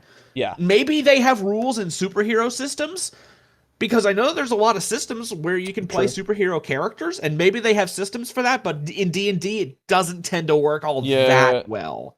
I wish there was a way to, and like, I guess what you could do is depower the things that are around the person that's lower level to make it so that it's more of a challenge for them and less of a challenge. But that's the thing, then you got the other ones coming to their aid who just immediately dispatch them. Right? Yeah, but I mean, that can be okay, though, it can be. Yeah, because then you have the situation where it's like, oh, it's dangerous for me because I'm the squishy sniper. And then the Captain America comes up, is like, don't worry, I'm a fucking fast, mobile tank ranger guy who throws shit. And then he beats the shit out of them. It's like, hey, thanks, Captain. That's America's ass. Salute. Right. Salutes. Slaps and then ass. he fucking Very runs good. off. Yeah. Yeah, no, absolutely. Like, it's definitely one of those things that you can do and you can get better at as you kind of like have more experience with the system and like all that kind of stuff. And if you want to do that, absolutely go for it. Yeah, do it, because I want to see it. Because honestly, like if you can do something better than any of us can, fucking go for it. Yeah, do it. I will never tell you not to try something. Go fucking for it. If it works for you, it works for you. Yes. Unless you're RPG Pundit or Garibay. Anyway. Group, you're to get hooked on adventure. This video is brought to you by our sponsor. Okay. You, the person who God, there's buys a lot our of fucking system-neutral intro. RPG products on questgivers.com. You know what? It's their hustle. They're doing it with their own self-promoting and stuff. It's true. I allow it. It's cool. Yes. These are designed for new and veteran players alike. This helps put together this free content on YouTube for everyone to subscribe to, Especially learn from, and enjoy. We and our viewers truly appreciate your contribution. All right, guys, we're going to talk about two puzzles. First is organic, and the next is mechanical. All right. Okay. So let's talk about the organic puzzles. The organic puzzles are funny because players don't realize that they're actually solving these all the time. You know what I'm saying? So if they're, fighting a monster that needs a special thing to defeat, that's a puzzle. You're figuring it fair out. enough. If there's a bridge that's, across a chasm that's broken and you got to figure out a way to get across, maybe there's a ballista with a rope that you can shoot across and, shimmy across. That's figuring out a puzzle. That's an organic puzzle that happens all the time in the game. Yeah, honestly, puzzle is very loose. Yes. It's very loose in its definition because literally you can classify most things in D&D as a puzzle. I have to find the information to get to the king in order to tell him about the incoming dragon attack. That's a puzzle. I gotta go find that information. Where do I get it? Oh, I gotta go find this guy. Right. So it is technically a puzzle. yeah, I have only a slight issue with it because the thing is, I feel like something's not really a puzzle unless you design it with the express intention of making it a puzzle. If someone chooses to think of something as a puzzle, then fine. Yeah, but sure. For example, like if I don't know. If I send you on a mountain trip and there's a broken bridge, I'm not trying to make it a puzzle. I just want to see how you deal with that. I want to see how you deal with an obstacle. You know what I mean? Yeah. I don't okay, you know what? Even more so. Here's another one. Say you guys are traveling through the forest and you guys have a horse and buggy and there's a tree that's fallen over the road. That's not a puzzle. Technically, I just no. want to see. Yeah, I know what you mean.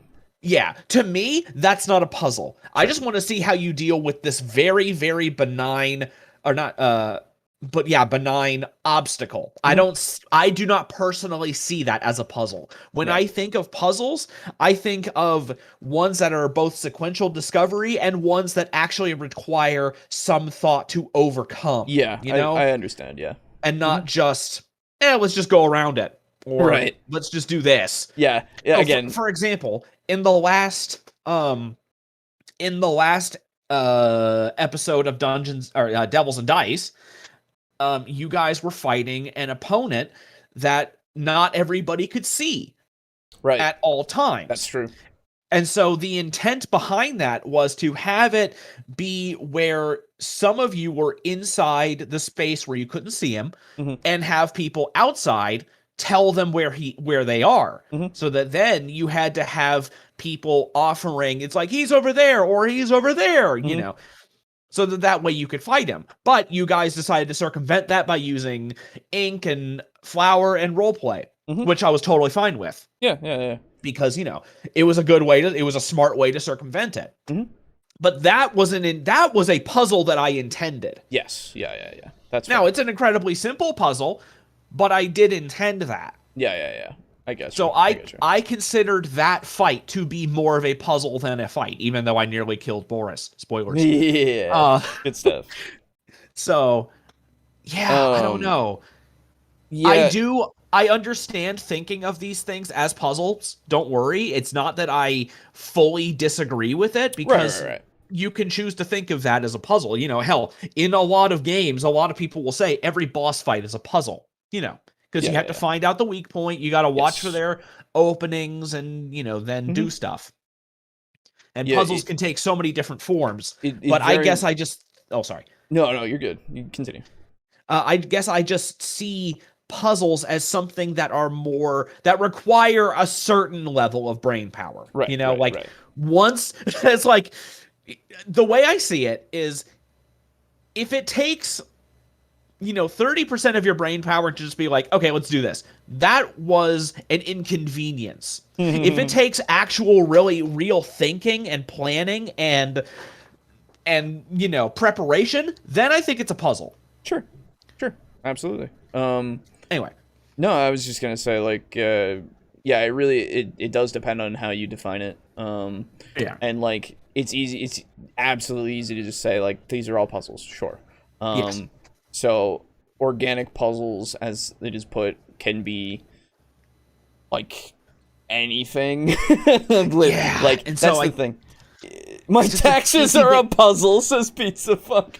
Well, I mean, let's be honest, they are. True. But And it's theft. I think it's just a bit too broad of a definition. It's like I can if it helps you with like designing things to look at it that way, I guess that's good. Yeah, if then that it makes works sense for you. Go for it. Yeah, absolutely. Because I can see it being like, okay, so I'm designing this thing. Well, how do I think of it as a puzzle, right? Like, is this how? But the other thing, like I was saying before, is if you're designing a puzzle and you design a specific, way to solve it, quote unquote, then be flexible with it so that if they figure out a different way, that you're, you're not just going, oh, that's not how you do this, right? But unless you make a wizard's tower where that's the exact thing. Well, obviously there are exceptions to the rule. That would be really annoying. Could you imagine if a DM did that, where it's like you go into a wizard's tower and you solve and you do this? Well, there's like 10 ways we can solve this. There's only one correct way to do it. Right. Well, and then if you fuck it up, you teleport it back to the back, and then everything resets. And then the big glowing letters is like "fuck you." Anyway. Players don't even. But we're going to focus on mechanical puzzles in this video. Okay. So mechanical puzzle is something that has, rules to try to, solve and, a certain solution that you'll get that will get you past the puzzle, whatever it is. So Gareth, tell us what a mechanical puzzle is. So while my favorite kind of puzzle is the organic puzzle that Scotty was talking about, the mechanical puzzle is what most people think of when they think of puzzles, and that's where the players have to use their abilities rather than the characters in the story that you're playing. So that's the fundamental difference there. So what you're looking at is you're looking to exercise the player's ability, but you want to use the character's abilities in order to give them clues and hints and that sort of thing. So bear this in mind, that you're using their real-world abilities in the game world. So you don't want to tax them too much, because that's where all the problems start to lie. You always hear of people that, I don't like puzzles in RPGs. Well, that's because the DMs tend to be taxing their real-world abilities, and so the character in the game should be giving them clues as to what to do. We use puzzles extensively in our module, The Knights of Old, and that is because it's the part of the story where the characters are being tested by mentors. So there's mentors in here that are testing their abilities to see whether they're ripe enough to continue on with the quest. So that's all the kind of stuff that we put into this module. So if you're interested in the kinds of puzzles that we do, have a look at that work. The player's not going to want to do it anymore. So keep the fun element in the puzzle. So if the character... Unless the puzzle is calculating the exact money that they'll make from selling Baphomet's arm. That's not a puzzle. That's just a thing we wanted to do. Exactly. Now, I can think of an even better example of the differences between an organic puzzle and a mechanical puzzle. Okay. Just came to me while he was speaking. The game, have you ever played Uncharted? Yes. So there are many, many times in Uncharted, obviously it's like almost, I want to say like 40% of the game, where you're platforming around and jumping around and timing your jumps and, finding where you need to go. And then maybe 20% of the game, you're in these ruins and you're like aligning signs and runes and statues and shit like that. You're using your notebook and finding the key to all these things and shit. So the ones where you're aligning stuff and, again, just like he said, following the rules of a puzzle as opposed to platforming through an area that you have to find your way through, I would definitely say that the platforming is the organic puzzle and the puzzles are the puzzles. Yeah. It's one of those things that is like they said, completely something that you just do. Like it's just part of what you're doing. And if you're classifying it as a puzzle, then I guess, Yeah. There's just another way I thought to think about it. Yeah. Discover a puzzle, you want to give them as much information as possible. You want to make it clear what the goal is for the puzzle. if they're, having to check around and everything, that's fine if they have to find the clues and all that. But don't make the clues necessarily dependent on checks, because if they fail a bunch of checks and they don't get the information, that's really frustrating and they probably won't figure out the puzzle. Do you want the players to, actually decipher and, not just frustrate them?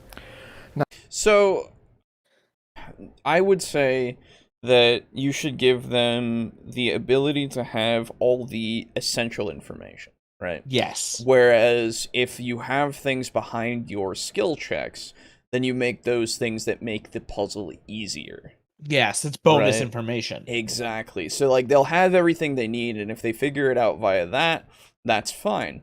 But if they go through these little, like, say you're in a little temple, like a little ruined temple, and it's given you this journal that basically, in more words than is necessary, will tell you how to do the puzzle because of this ancient, script that this guy deciphered that said something about the stars and the moon, and, that's how you do the thing. But then, if they go into this other hallway, then they also find, something that will make it so they can actually reach the ceiling easier. Like there's a ladder. I don't know. Something that will make it so that when they find it, it's like, oh, you had climbing tools or whatever, or one of you can climb. So I was thinking like, hey, yeah, you can climb up there really easy and like do that if you figure this out. But if you're looking around, then oh look, a ladder. Yeah, like, a ladder, or this. like a detached lever from an old elevator or something. Right, yeah, You find the absolutely. lever, and then you shove it in the machine, chunk, and then the elevator goes up. Sure, yeah, anything like that can just like make it be a little bit easier, a little bit more ancillary, and then maybe even gives you more information about what you'll find further on, or It turns out that the lever is engraved with a statue. Not a statue, engraved with a picture of a dragon roasting a boy. Yeah, and now you know. Uh-oh, That's the hint. dragon roasting a boy. That's also a really good way to encourage the players to actually investigate things, because there's not. You go to a fucking tavern, guy tells you, hey, there's goblins, go fuck them up. They'll just go fuck them up after prepping with like a potion or something, They'll just go fuck them up. They won't, a lot of times they're not going to go, unless they're playing like a Witcher style campaign. They're probably not going to go like investigating with people. It's like, so have you seen these goblins? What do they do? Do they attack with poison? They we're not going to do that most times. Most times. Yeah, no, absolutely. Now, you don't really want to make yes or no puzzles. These are puzzles that are basically where the characters it's either an on or off, yes or no. You're pulling a lever. That's not really a puzzle. A puzzle tends to have multiple components to it that have to be solved, so that you may be having to move objects look at around. the pillow. You need to be solving riddles. Like There's screaming multiple barbarian. components to the actual organic puzzle that create this mechanical puzzle that they have to solve. Now, that being said, it's very important that the puzzle actually remains within the context of the theme and the world that you're actually having the characters go through. So the puzzle needs to fit the logic of the world. So if things are able to hover and levitate in a magical world, that should be perfectly fine as a puzzle thing. Don't be playing in a game where that's not stuff that normally happens, because then it confuses why are these things hovering and floating around. That doesn't really work in the context of everything else we've been doing in the game. You want it to be adding flavor to the story. You want it to be part of the story. So think about the narrative implications of this actual puzzle. How does it fit into your story? Don't just make it something that's blocking their path. Make it part of the story. This is the ancient dial of Thoberon, and it was created to protect the village from the dark forces of Kanar. It's part of the story. So the Great Wheel, and then the villagers all talk about the Great Wheel, and there'll be some old bloke who understands the old runic script from back in the day, who can then help you with some rubbings that you bring back to him to help to solve the riddle of the giant dial. That's integrating a puzzle into the actual story. Yeah, I mean, pretty good. Just, like, as things should be, they should be internally consistent. Obviously, you can break that a little bit if, they... obviously, it needs to be consistent, but I don't think every single puzzle that you put in there needs to be nearly so grand as that. No, of course not, But there does probably need to be, it could be as grand as this is the great dial that protects us from, the orc hordes of Schmargenrog. And then also, this is a little cryptech that the Thieves Guild uses to send messages. It can be as simple as that. Absolutely. So don't feel like you have to make your puzzles that grand. Right. Because when you have puzzles that grand, you need to... If the way they put that is, it kind of makes me feel... Okay, what am I trying to say here? If you hear that someone has a puzzle designed and implemented in that way, where it's protecting a village from dark chaos forces, the ruinous powers, it might give the people the impression that they might not be able to have many puzzles because puzzles need to be this grand epic thing, and they don't. That was my only concern. Potentially. The other thing that I would say is, for this puzzle, maybe it can break some of the laws of your world a little bit, depending on it, as long as it makes sense that it could, right? Because for something that is, like they're saying, the floating, hovering shit, right? If that's not something that is seen anytime, except for in this puzzle, then it's like, well, why is that the case? And you could make it so that it's like, well, this guy has found a way to make this either spell or technology or whatever in order to make it so that that works. Or it is a localized thing of reality being a little wonky, and so, it's something that can't be taken or learned easily or done, in that kind of way, so that you don't make it so that it's like, it's game breaking, right? Yeah. But if you make it something like, oh yeah, we used a little bit of Warhammer. They tapped into the warp, and now this bit of reality is fucked. Yeah, basically they cracked open the veil and the warp leaks through. And there's like tiny little bits of the warp energy leaking through, and now this place is all fucky. Yeah, and it's got like floating shit and like, oh, It's like, oh no, the worst thing that could possibly come out of the warp: floating rocks. Floating rocks. Oh my god. But then the demonettes come out and they start fucking you, literally and figuratively. And you're just like, oh well, welp. I guess I'm dead. Whatever. But yeah, so like, I feel like you can definitely break it a little bit, as long as it doesn't, one, break your entire world, and two, you can kind of explain it a bit. Unless that's the point. Yeah, sure. If you want it to be like an inciting incident that actually does introduce this weird thing that now is part of your world, go for it. Yeah, that seems because like that a good could way be kind to. of neat. Yeah, because imagine you start the adventure with the characters like pushing open an enormous stone double doors through their entire effort, and they fucking take a thing out of a thing like Indiana Jones, and then when they come out, the whole world all fucky. It's like, oh shit, we opened the door. Limbo. Fuck. Yeah, that's bad. Yeah, no, that would be an interesting way to start and like actually like have the adventure go. Yeah. Yeah, totally. now we gotta fucking fix it. Good luck. DM, you find a white gun that shoots orange and blue portals. Player, no, we're not doing this, DM. You hear a robotic voice, and player, no, we're not doing this, Brad. Yeah. Because fuck playing Portal in fucking Theater of the Mind. Fuck off. Yeah, so that's not happening. I put my portal under me and then shoot it, a smidgen between the cracks so that I can. Yeah, like, no. Oh God. Eat me. Combat heavy game, you're going to use a certain set of skills, right? But when you discover puzzles, you need a different set of skills. Those skills that don't normally get used, maybe investigation and perception and other things like that. Perception doesn't get used? I was going to say, wait, what? Sure, I get, if it's I purely know. combat, sure, I guess. Also, I feel like though, Cody's more knowledgeable about this. True.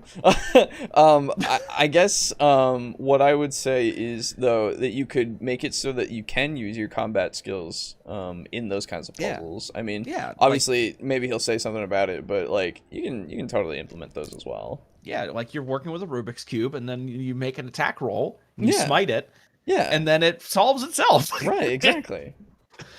Careful of the problem that those can cause, because like I said earlier, you don't want information dependent on skill checks.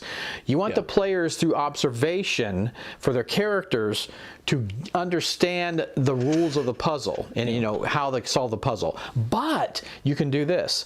If they get good rolls on their skill checks, like those kind of investigation and things, you can give them extra information that may make the puzzle a little easier to solve, right? If they roll really good on those checks. And so you're bringing the game into helping the mental powers of your players. So allow those kind of mechanical checks to help solve the puzzle, but not be the end-all be-all of solving the puzzle. Just give them extra clues to help them solve it. If players seem stuck, give them you need to some fix your audio, clues man. as to how to figure this thing out. They're not thinking along the same lines that you were when you concocted this puzzle, or someone else concocted the puzzle. You need to be hinting all the time as to possible different logical steps that they can take. So one thing you can do is consider multiple solutions to the same puzzle. Now I can get a giant hammer and smash this open, I can pick the lock, or I can just magically open it. Or you Now, can just you lift may the not have latch. thought of these solutions, but if the players do think of these solutions, don't hamper the progress of the story. Let it flow. It may not have been the solution that you thought that the puzzle should have, but if it's logical and consistent, let it work that way and reward. I love those words, logical and consistent. Yeah, we know. Good words. I know. As if they had figured it out the way that you thought the puzzle should actually be completed. The important thing is their solution actually does need to make sense. So if their solution is ridiculous, don't allow that. Something I like to do. You know what? I think that if it is ridiculous, I think that I might actually. Because the thing is, like when he said, if their solution is ridiculous, the thing that immediately came to my mind was, imagine you have a party that has like maybe multiple wizards or a wizard with permanency or something like that. And say you have this chest that needs to get open. And it's got a lot of shit in it. You can hear it's like, imagine like a strong box. There we go. Sure.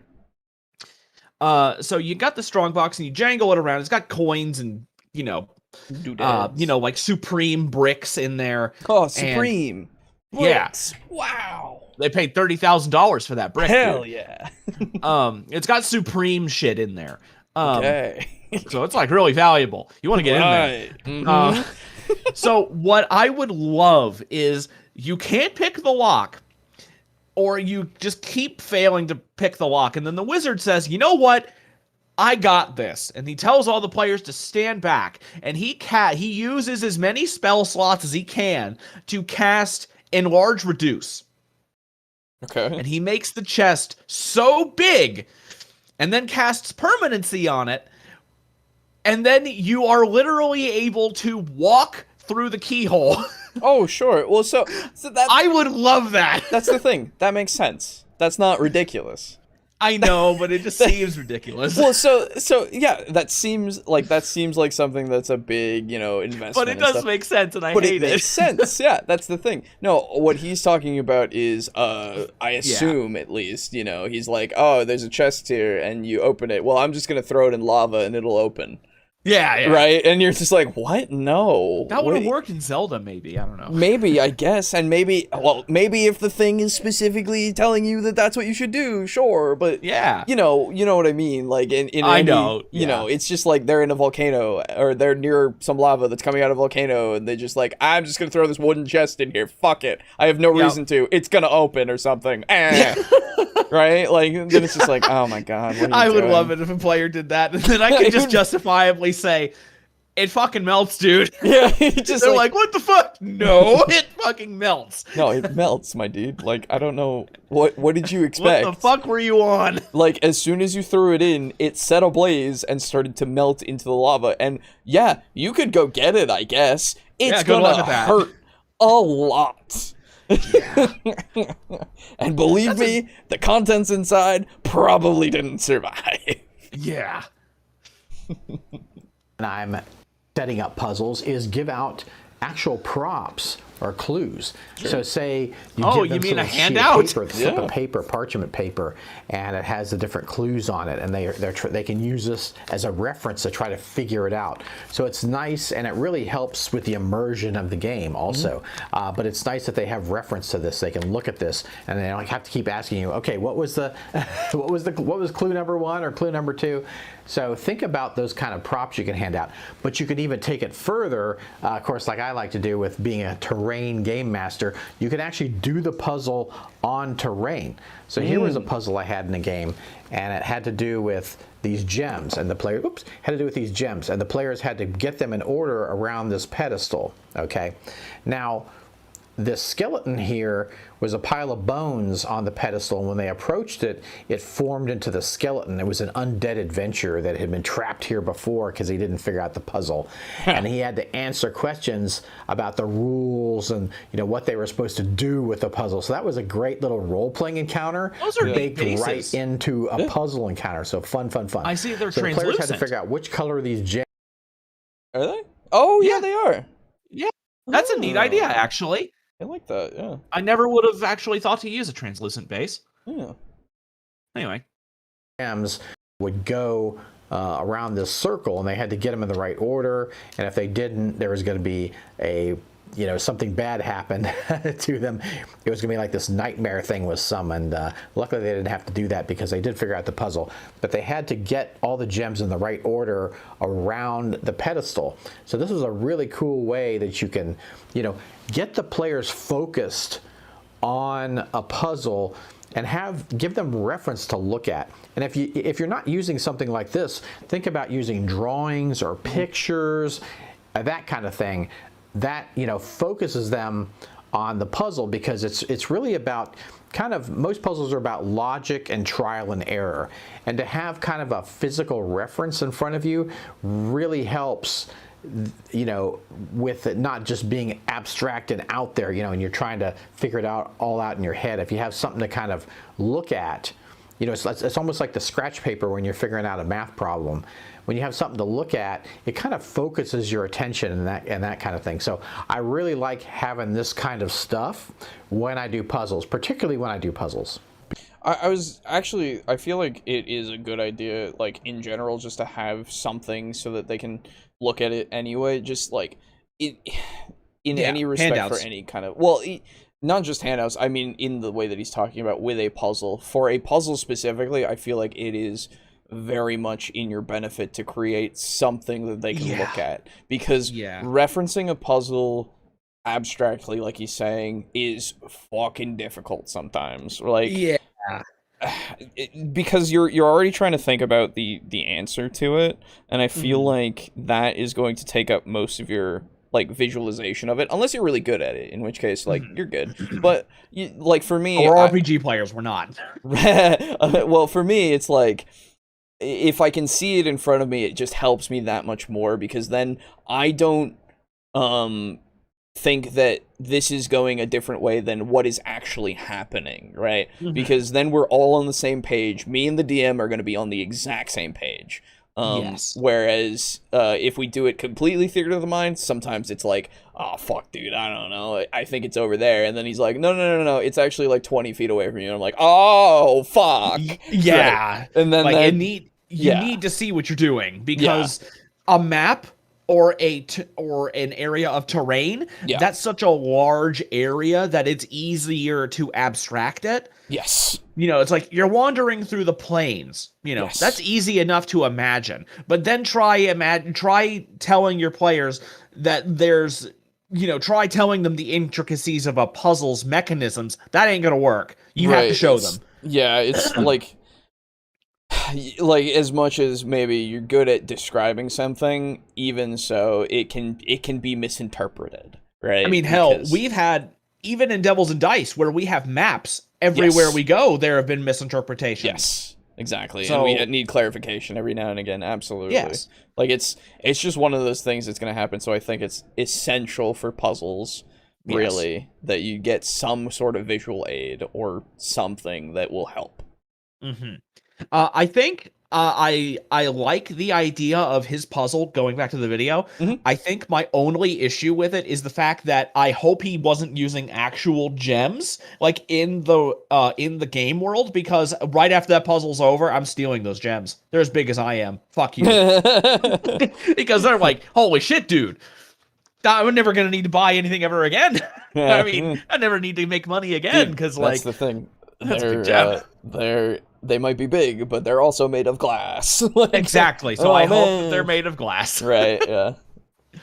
People tend to put their thinking cap on when it comes not a to cap. puzzles. But what they don't realize is a lot of very good GMs run the entire session as a puzzle. That's very important as a GM or a DM, depending on the game that you're playing, is to get into the mode of thinking of all the things that you're doing as creating problems for the players Raining to outside. solve. That's where the difference between organic and mechanical puzzles comes in. Now, obviously, we've been focusing on mechanical puzzles, but organic puzzles is part of the rest of what you actually have to do. That's things like the locked door.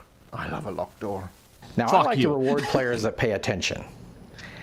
And what you could do for puzzles is you can have awesome mural clues strewn around the dungeon or the world when they're getting ready to encounter the puzzle. And those players who paid attention to those clues will have an easier time figuring out the puzzle. So that rewards good players. That rewards good play. That rewards players that pay attention in the game. So I like to do that in my games, and I think you'll find it's very effective for people. You know, when you tell them things in the game, they're like, okay, maybe we better remember that. That might come in handy later. Yes. Write notes. Yeah. Now, Yep. a key element to almost every puzzle is time. And now we have a whole video on time that we did, and timing with monsters and things like that. And we've also talked about ticking clocks before. But when it comes to mechanical puzzles, it's important to realize that obviously if a puzzle is difficult to solve, you need to allow more time for the characters and the players to actually solve the puzzle. So don't create difficult, complicated puzzles that require a very short space of time to solve. Don't give them 3 rounds to solve a ridiculously massive, like hard to fathom puzzle. If it's that difficult, spread it out. Give them multiple days. They're allowed to go back to town and talk to people and come back. That is what you do with difficult puzzles. Now, if it's a really simple puzzle, the solution is extremely simple, then of course, put the time crunch on. Do the thing where there's the dark lurker in the lake that's coming to grab you while you got to figure out what the word friend is in Elvish. Interesting puzzles are the ones that are I think something that should be noted is if you want to do a puzzle that is bigger, you should, or with really a lot of different things, you should make sure that you realize that you can have the players like not do it all at once. Yes. Right? Because it's like I know sometimes it feels like I need to do everything all at once, right? Because it's just we're in the session, and I feel like sometimes it's like, oh yeah, we're in the session, whatever's put in front of us, we need to do everything now, right? Yeah. But for some things, it's good to maybe get some sort of in-game kind of thing of like, no, you can figure this out, you can take your time with it, right? Like, you can do it, it's just like this isn't immediately necessary. Yeah, right? I think it's very important as a DM to say that. And Yeah. like put that out there as soon as you hand them to them. It's like, this is very complex. This is going to take time. It is okay. Like as me to you, DM to player, Sure. this is going to take time. You don't need to rush it. I would Because say that's just fair. like you said, a lot of players will think that's like, oh shit, we got a puzzle, we got to do it. Yeah, it's again one of those things of like just assuring your players of like the unspoken rule of you can retreat, right? Like Yes. you can retreat, you can take your time with this, like all that kind of when it does matter, like obviously you set these expectations up in your session 0 hopefully. Yeah. To be like, yeah, I'll give you some puzzles that are time sensitive and I'll give you some puzzles that aren't. And you will notice that because I will probably have you in a situation where it is time sensitive and you know it, right? Like there is a bomb. It is going to go off. If you don't solve this level puzzle, is rising. right, water level will go up, right? Like, and, you know, it will be pretty obvious. But if it's something that you can take, and I'm not just like going, oh, lava, right? Like, like then you can take your time and you can go to town, maybe talk to your friend, your mentor, you know, whatever, this smart guy on the hill who knows everything but doesn't know maybe the puzzle. I don't know. You know, you can go out and do whatever you want, but you don't have to do it all right now. Logically distant, which means that they make sense and they fit within the logic of the game that you're playing. So don't have new rules that have to be created in order to use the puzzle in the game. They must use the mechanics of the system that you're actually using so that players can go, my character wants to think about this really carefully, what do I roll? Interesting puzzles have components that stretch beyond what is believed to be the puzzle itself that the characters have immediately in front of them. So that may be there are aspects of the puzzle that's in other rooms, other dimensions, other places, and the players need to go to all these things in order to gather components or pull levers or do things in different locations. These are much larger puzzles, and again, you need to allow a lot more time. So like I like this idea. I always have like this idea of making grand puzzles, right? Of like you go into this room and it has an entrance to a pocket dimension, and inside that pocket dimension there's like a big, you know, maze, and if you go through the maze you get a piece of the puzzle, right? Like I like these ideas. I also think there's a little limited amount of time. Yeah, right? Because like there's not enough time in the world to fucking, or not in the world, not enough time in a fucking DM's general life to do that, like, to make one. I would love to do that in such a way that it's fun and like engaging, but it's also one of those things that I feel like is hard to do because of the grandness of the scale. You want all of these interesting locations to be seen. You want all these interesting rooms or whatever it is in your puzzle, in your dungeon, in your whatever you're doing, but you also don't want it to, one, get bogged down, or two, to take more than one session, or maybe more than 2 sessions if you want to give it that time. You know, it's like, if you put so much interesting shit, the players might just spend their time in the interesting shit. And that's why I'll pull an example from Critical Role that I actually really like. And it is it spoilers? I haven't seen it. Probably. I don't know. They get in campaign 2, they get this thing that they can go inside of. And inside of it, time goes faster while you're inside of this space. So it's a hyperbolic time chamber. Well, it yes, in a way, in that single instance, I suppose. But they can control how fast time goes. So it really is the hyperbolic time chamber. They can control it once they figure it out, and once they actually, I see. You know, like do that kind of stuff. I think that was part of it. Anyway, that's what I'm going to think. They go in and it has like it's like its own pocket dimension, and it has multiple rooms, multiple things to encounter. It had an astral dreadnought inside that was chained up.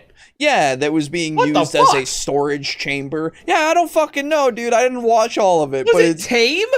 No, it was like being kept alive, but in stasis, basically, if you think about it. Yeah, it was being used. Yeah, it's fucked. It was great. And, like, you have all these interesting things, and legitimately, you could spend your entire campaign in there, right? I bet. And, like, that sounds interesting to me, and I fucking would love to do that in such a way that it ties in. But it also is, like, are you prepared to now have your entire campaign be this puzzle? right? Yeah, Or right. this dungeon or this extra planar place. Like that is the question of when you make this really interesting thing, are you prepared for this to be sessions upon sessions of them going, man, this is cool, right? I think- if that's the case, yeah, great, go for it, Yeah. right? But I think if you do Man. that, I think that's when you want to throw in a time crunch yeah, exactly. where like, you have like a day yeah, or yeah, something, you you're know, right. because like when he was describing the kind of grand puzzle, the thing that was coming to me was, imagine the player characters are like assaulting a castle and they're Okay. in the castle now, but all of these many of these like enormous portcullis style doors are locked, and they have to go around pulling levers and cutting counterweights and things like that, and they only slowly make progress through the castle until they get to the end and kill the bad guy. Sure. But the whole time there's like a massive battle raging outside, and they need to hurry the fuck up, so they can't really take the time to linger in this exact moment. Right. So they do get to see all those locations, but they're kind of in a hurry. Yeah, and then once the thing is done, maybe they can revisit them. Exactly. Okay, yeah, fair enough. That makes So sense. I think the time crunch is where that could help you. Now, True. again, that still leaves the issue of actually designing the damn thing. Yeah, But at and least also- it's yeah. at least if it's in D&D, you have a hell of a lot more leeway, because it's like, how does this work? Magic, Yeah, that's true. you know? For these solved. But those, as you get good with your puzzles, you can begin to do these kinds of things, and your players, if they're the type of players that enjoy that kind of puzzle in the game, that's what you begin to do as a higher level DM. As veteran DMs will appreciate that a good puzzle is something that the characters will be talking about for years to come. Now on September 1st, our Kickstarter launches for the book of all 12 campaigns and 4 quick quests that'll be available both as 12 PDF and a printed campaigns? book. So we Yeah, urge you, it's if probably you're just 12 interested in the books that kind of they've stuff that we put together and you'd like to support this channel even further, Okay, I guess that's everything. Okay, Yeah. cool. Cool. Well, yeah, So yeah. a lot of the stuff that we had already talked about. Yeah, good shit though. No, Good it's shit. absolutely. I'm glad to hear it. Yeah. Kinda Good got shit. My brain Just need to fix your audio. yeah. I don't- Only him specifically. Yeah, it wasn't like that for the last time we watched it, so I don't know. Yeah, who knows? But whatever. Anyway, I could hear what he was yeah. saying. Yeah, exactly. That is the videos for today, everyone. Didn't Yeah. do a mid thing because little shorter episode today, but at the And end there's no here- halfway point. and there's no halfway point. No. But at the end here we will do all our things. Yeah, thanks for hanging out. It's time Yeah. for talking about all of the patrons and all that shit. So hopefully you liked all this shit, and if you consider and want to support us like our lovely patrons that help bring this to you, let me pull them up right here, right about that's the comments thing. Hang on. Did we have any comments or no? Yeah, we did. Yeah. Okay. All right, I went through them. Oh but yeah, yeah. you know. Yeah. Yeah, you can join our Patreon over at patreon.com/tabletalkdnd if you want. If you're able to, only if, please consider yourself first. And we have in our patrons, we have Draco Kraken at $15 at that tier 3. Thank you so much. We have Mog Zero also up there. Salazer at that tier 3, also been in the chat, as well as Draco Kraken. Steely, our OG, still hanging out in tier 3. Drake Cross at tier 2. Thank you so much. Chris and Frozen Spaghetti, both at tier 1. Kill Chrono and Polyhedral also at tier 1. Thank you so much to all of you.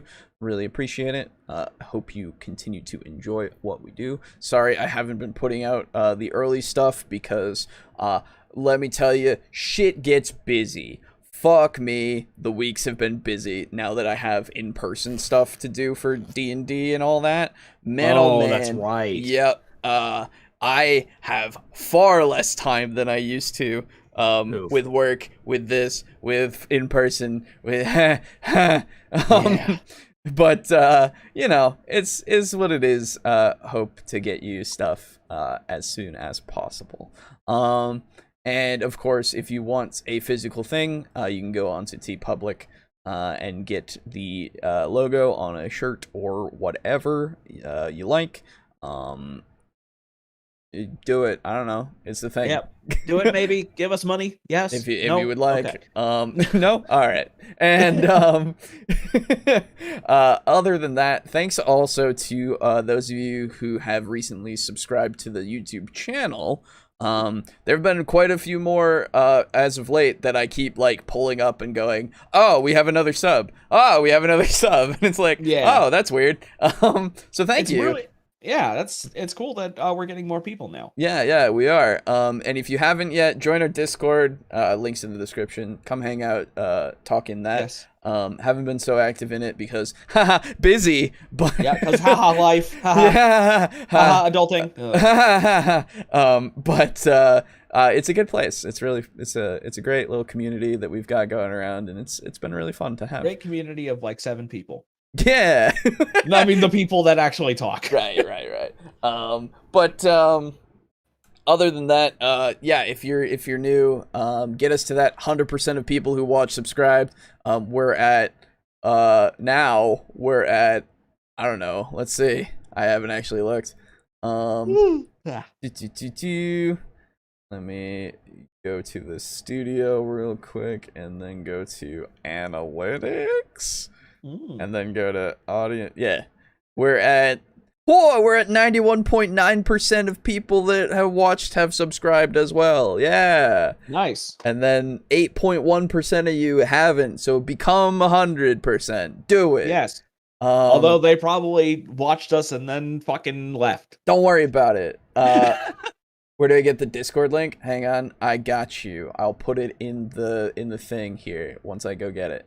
But yeah, so do that. It's cool, and tune in for Devils and Dice. It'll be up tomorrow, I promise. I'll get both of the episodes up because I'm a little behind. Haha. We had some good sessions. We did have some good sessions. We had 2 good sessions lately. We very much did, and although only one person is watching it, so. No, that's not true. That's not true. It does get views. It's true. But I will say as well, we are going to be taking a slight diversions from Devils and Dice for a few weeks. So tune into that. I won't tell you what we're doing, but we are doing something. Are we uploading that? Probably, yeah. Okay. Yeah. I just got to do a bunch of things. But yeah, we'll show you some stuff. And it'll be cool. Let me get that link for you. Why is it not here? I can just get it from the Discord itself. Fuck it. Yeah. Here we go. There is the invite. Edit. Never expire. Fuck it. Who cares? Generate link. And if you do join the Discord, there is a little bot thing to get your assignment so you can actually open up the full Discord. Don't just leave like most of the people. No, I'm not. I'm kidding. But that is it's a like thing. one click, isn't it? Yeah, it's like you click on the channel and then you click on the bot thing and then you're good. Yeah. It's just a reaction thing and it just gets you in there. It's something that seems to deter people who just join and then don't do it. And I'm like, okay, whatever. I don't care. Yeah. It's literally one click. So yes, exactly. Don't be a so, bitch. but other than that, you can find the podcast, of course, on Tuesdays at 9 p.m. Eastern Standard Time. And then again on Fridays at 4 p.m. Eastern Standard Time. For the VOD, and then again on your audio only podcasting service of choice at around noon on Mondays. That's a cool fucking name. Guy who just joined is called Thunder in the East. Hell yeah, that's sick. That's cool. Anyway. And then Devils and Dice usually goes up around 4 p.m. on Wednesdays, Eastern Standard Time. And other than that, that is really it. So yeah. Thanks again, everybody. We did it! Huzzah! We did it! Huzzah! And then next time we might talk about traps. Yes, maybe. yeah. We'll see if I can find some good videos for that. Yeah. But yeah, so thanks for coming by, and we'll see you next week. Bye. Bye for now. Goodbye. Goodbye.